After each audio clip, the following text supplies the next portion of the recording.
Sometimes we study the Torah with a kind of tunnel vision. We become satisfied with the stories and interpretations we were taught as children. But once in a while we pause to think twice, and then suddenly it seems to make no sense at all. There's a classic example of this in this week's Torah portion.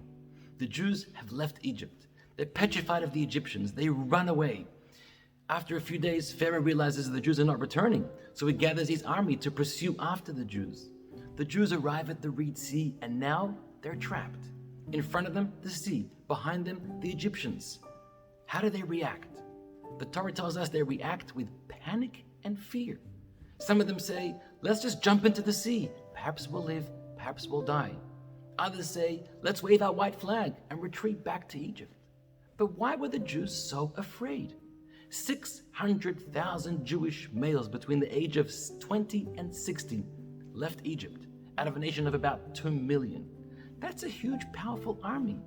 Of course, not an organized army, but they just spent their whole lives in slave labor.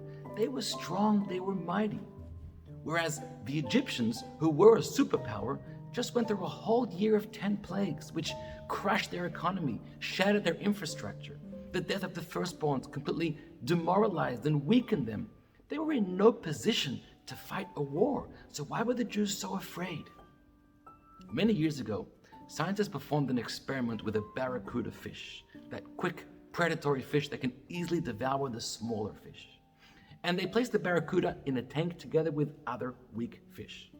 But they placed a glass wall between the barracuda and the other fish. The barracuda saw the other fish, ran after them, and bang, banged his head against the wall. A few minutes later, he tried the same thing and banged his head against the wall. This went on for many days. Eventually, the barracuda realized he can't catch those fish, and so he stops even trying. At that point, the scientists removed the glass wall from the tank to see how the barracuda would react. Well, the barracuda simply gave up. Even though he could catch those fish now, he didn't even bother trying. And this is what psychologists refer to as learned helplessness. Learned helplessness is when, through past failures of life, we tell ourselves we're always going to fail. It's called the 3 Ps: permanence, pervasiveness, and personal. Because we've failed in the past, we're going to fail in the future. And the reason we've failed is because something is wrong with us. What are those things in your life that you've been told or life has told you that you just cannot do? You're not smart enough, strong enough, talented enough. And because of that, you don't even bother trying anymore. That's called learned helplessness.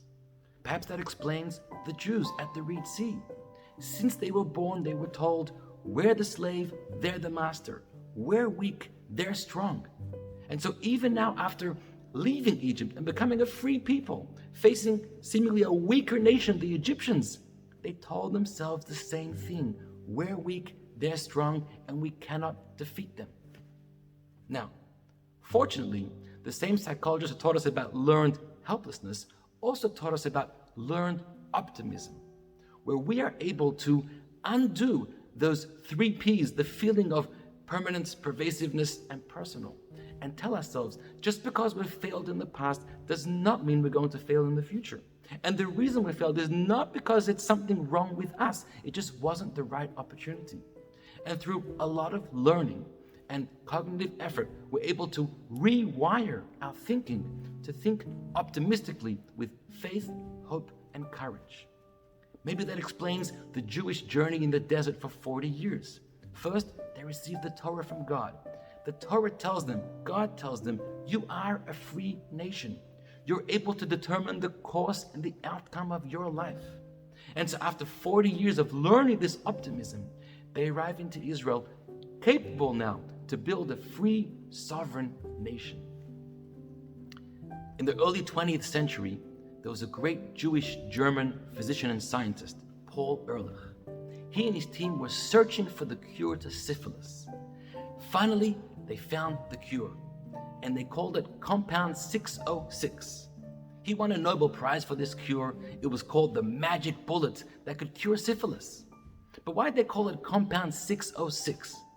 Because for 4 years and 605 attempts before then, Ehrlich and his team failed at discovering the cure. And only on the 606th time did they find it, did they succeed. Imagine if Dr. Ehrlich would have told his team after the 605th time, my friends, we've tried, we've failed, we're never going to find this cure. They would never have discovered compound 606.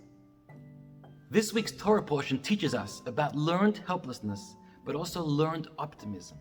When the Jews left Egypt, they told themselves they're weak and helpless. But after receiving the Torah and their journey in the desert, they learned that they can be a free people, a proud people, build a beautiful Jewish nation, and go on to change the world. As Nelson Mandela once said, it always seems impossible until it is done. The Jews taught us that even though it seemed impossible, still it was done. Shabbat Shalom.